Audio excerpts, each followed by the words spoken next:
Hello, you're listening to Metal Verbalizers, and I am Johan. And today I will verbalize the band Biocancer. Biocancer is a band that kind of might be considered to some to be a little bit too famous for us verbalizers to talk about, since I would say that this band is relatively known and somewhat at least established in underground thrash. But at the same time, Biocancer is a band that I personally like a lot, and I just generally feel that in my experience and based on what I've looked about kind of what people talk about when it comes to metal and such, I feel that Biocancer definitely needs to be mentioned more times than what they are right now. And it was kind of these sort of certain things that made me decide that Biocancer should absolutely be included on this podcast. But anyway, Biocancer, for those who might not know, is an extreme thrash metal band from Athens, Greece. And the band was founded in 2010. And has since been on the front of Greece's thrash scene. And since the band was founded, they have released 2 full-length albums, and one of them being the debut titled Ear-Piercing Thrash, which is a pretty cool name in my opinion. It was released in 2012 by Athens Thrash Attack Records. And this album includes great songs such as the title track, obviously, You Scream, You Die, and Anthem of Violence. And as you can probably tell pretty clearly is that like the sound of this band, the song names also have a pretty aggressive and brutal feel to them. It's like You Scream, You Die, and an anthem of violence, etc., etc. However, the debut album gave Biocancer a pretty big following, relatively speaking, in the international underground thrash scene. So already with the band's debut, they had been able to get a pretty decent following within underground thrash. And in fact, Ear-Piercing Thrash was also recognized as the top thrash album of that year in numerous lists, which is really cool. And well, when you listen to that album, when you really feel the speed, aggression, and intensity that Biocancer is really showing and presenting with the album, you can pretty clearly understand why it was so highly ranked in these lists. And something else that I really like about Ear-Piercing Thrash is the person on the cover depicted with like a vest with patches and a shirt. And I think that kind of way, what I really like when bands do that, and in my opinion, it's a really clever way to kind of hint about the band in question's influences and idols and such. And in Biocancer's case with Ear-Piercing Thrash, it is a creator shirt as well as a Venom and Violator patch, which I mean is 3 bands that wouldn't be very far-fetched to assume that a band like Biocancer is quite influenced by. And again, I just generally think it's a pretty cool way and very clever way to show your influences. And I mean, on the top of my head right now, another example of this, another band that have done this is Toxic Holocaust, with their album Evil Never Dies, with a person on the cover wearing a Rigor Mortis shirt. So in general, I think it's really cool that when bands do this, and I just really like it. And And in a way, I wish that more bands would kind of implement these kind of things in their covers and such. However, in 2013, Biocancer made a cover actually of Metallica's song Dyer's Eve. And I believe that this was included in the compilation Metal Hammer Grease, issue 348, if I'm not mistaken, which I believe was titled something like And Covers for All, a Greek tribute to Metallica. And I mean, And Cover for All is a pretty obvious reference to Metallica. However, I think it's really cool in a way that a band like Biocancer does a cover by a band like Metallica, and not the least a song like Dyer's Eve. For like a band like Biocancer that is so fast and so aggressive, that is a sound that is not really associated with stuff like Metallica and the song Dyer's Eve, but that's something I really like as well, when kind of bands make covers of songs from genres that are very, very different from their own. And it definitely really present a very new perspective on the song, which I believe is pretty cool. It took a few years later until Biocancer released their upcoming album, their second album, in 2015, which was titled Tormenting the Innocent.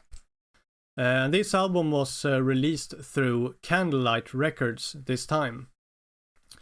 And I mean, I guess kind of going back to it again with the kind of like titles and such, like Tormenting the Innocent sounds really brutal and aggressive. And in fact, Biocancer has also described this album as introducing an even more aggressive sound than ear-piercing thrash.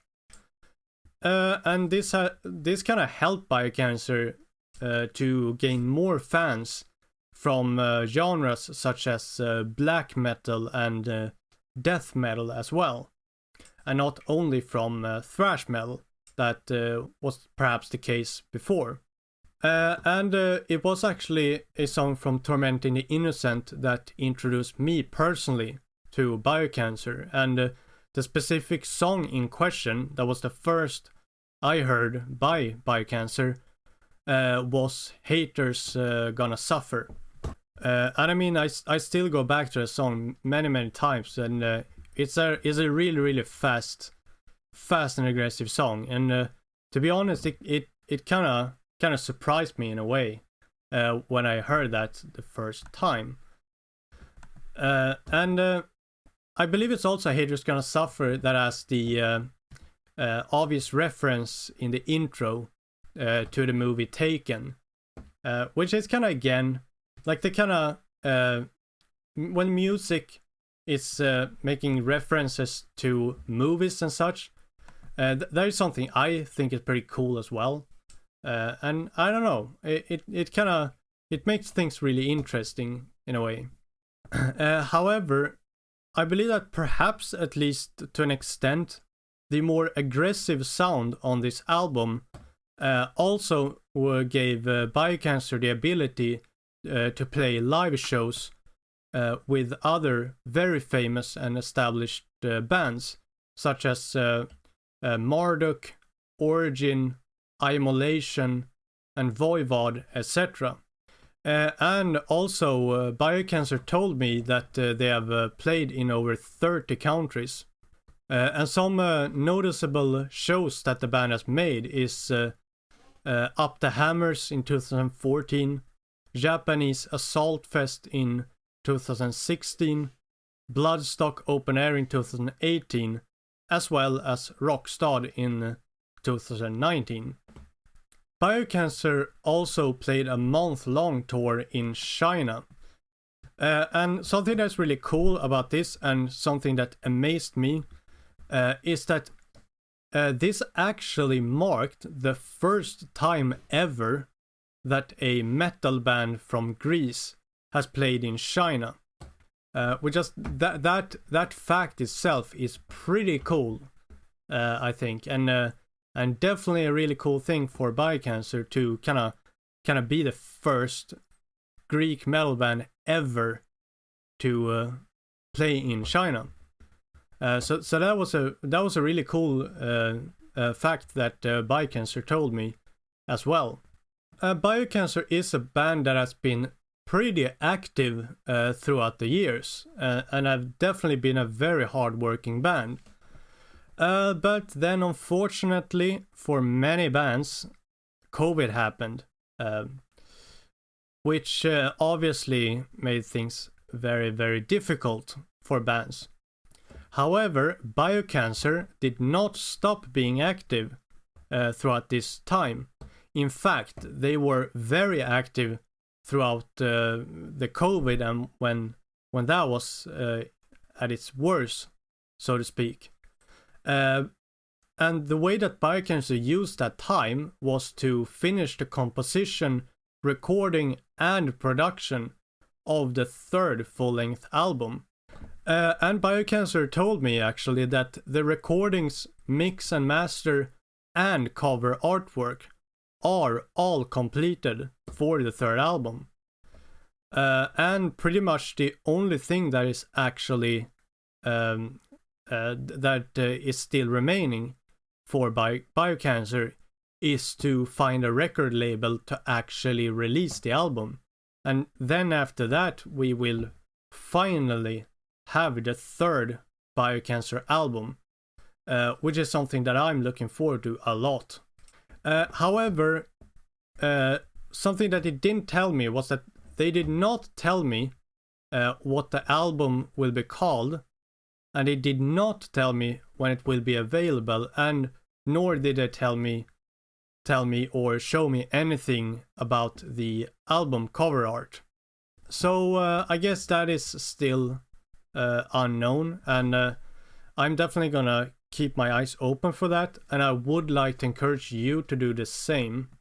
But I think personally that it's highly implied that the album will be released in the near future, but I don't know when. And again, as I said, Biocancer did not tell me this either, so we don't know. But again, as I said, I think that you should absolutely keep your eyes open for it. And if you haven't listened to Biocancer's first two albums, that is a great thing to do while waiting for the third album.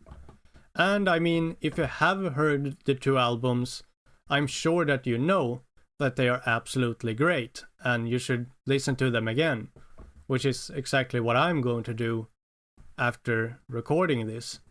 But I believe with that being said, I think it's time to wrap things up, and I appreciate you listening, and if you like this episode, make sure to follow Metal Verbalizers, and we will give you more tips like this. And if this episode results in you checking this band out, please tag us and let them know that we send you to them. We would appreciate it a lot, and I'm sure that they would appreciate it a lot as well. So we will be back to you soon with another Verbalizing.